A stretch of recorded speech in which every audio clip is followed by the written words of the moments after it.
श्री स्वामी समर्थ. मित्रांनो, बोलताना शब्दामध्ये धार नाही तर आधार असला पाहिजे. धारेचे शब्द मन कापतात आणि आधाराचे शब्द मन जिंकतात.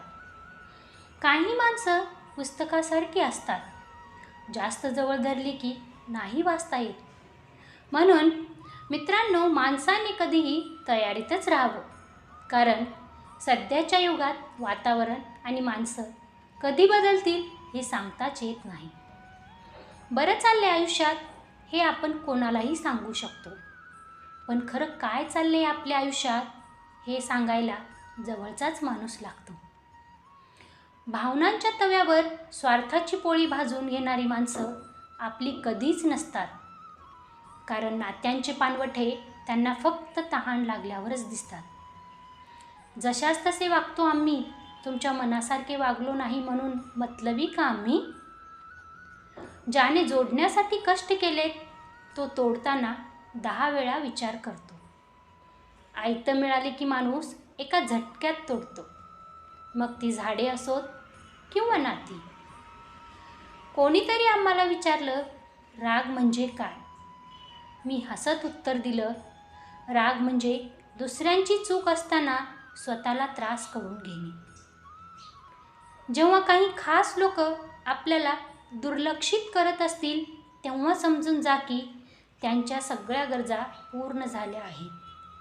नात्यांच्या बाजारात नेहमी तीच लोक एकटी पडतात जी मनानं स्वच्छ असतात. आम्हाला आज जीवनात एक गोष्ट समजली, जीवनामध्ये आनंदी असण्यापेक्षा आनंदी दिसणे खूप गरजेचे झाले आहे. मित्रांनो, आपण एखादे चांगले काम करत असू तर मुहूर्त कधीच पाहू नये, कारण आपण जिवंत आहोत. यापेक्षा अजून चांगला मुहूर्त काय असू शकतो?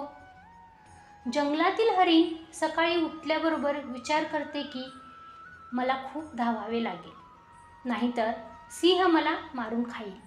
आणि सिंह सकाळी उठल्याबरोबर विचार करतो की मला हरिणापेक्षा जास्त धावावे लागेल, नाहीतर मी उपाशी मरेल. आपण सिंह असू किंवा हरिण, जीवन चांगले जगण्यासाठी संघर्ष तर करावाच लागतो. मित्रांनो, संघर्षाशिवाय जीवन नाही. कपाळावरील रेषेत भाग्य शोधण्यापेक्षा कपाळावरील घामातच भविष्य शोधल्यास आयुष्यात कपाळावर हात टेकवण्याची कधीच वेळ येणार नाही. म्हणून नशीबवादी होण्यापेक्षा प्रयत्नवादी व्हा. यश तुमची वाट पाहत आहे. हातातलं गेलं तरी नशिबातलं कोणीच घेऊ शकत नाही, कारण फुकटचं पुरत नाही आणि कष्टाचं संपत नाही. चुकीचं असून स्वतःला बरोबर सिद्ध करणं सोपं असतं, पण बरोबर असून सुद्धा स्वतःला बरोबर सिद्ध करणं खूप अवघड असतं.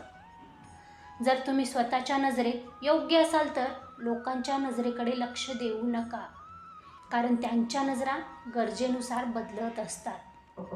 जेव्हा काही खास लोक आपल्याला दुर्लक्षित करत असतील तेव्हा समजून जा की त्यांच्या सगळ्या गरजा पूर्ण झाल्या आहेत. आज माझ्याच सावलीला मी विचारलं की का चालते तू माझ्यासोबत? सावलीने पण हसत उत्तर दिलं, आहे कोण दुसरं तुझ्यासोबत? मित्रांनो, गळून गेलेल्या पाकळ्या जशा पुन्हा जुळत नाही, तसेच मनातून उतरलेली काही जण पुन्हा मनात भरत नाहीत. तुम्हाला माहीत आहे का, पाण्याचे वागणे किती विसंगत आहे ते? पहा ना, पोहणाऱ्याला बुडवून प्रेताला तरंगत ठेवते. जिभेचं वजन खूप कमी असतं, पण तिचा तोल सांभाळणं खूप कमी लोकांना जमतं. अहो, शून्य आणि वर्तुळ दिसायला सारखे असले तरी दोघांमध्ये फरक आहे. शून्यात आपला एकटेपणा असतो आणि वर्तुळात आपली माणसं असतात. फरक फक्त एवढाच. तर मित्रांनो, आजचा व्हिडिओ आवडला असेल तर जरूर लाईक करा आणि तुम्ही आमच्या चॅनलवर नवीन असाल तर सबस्क्राईब करा. धन्यवाद.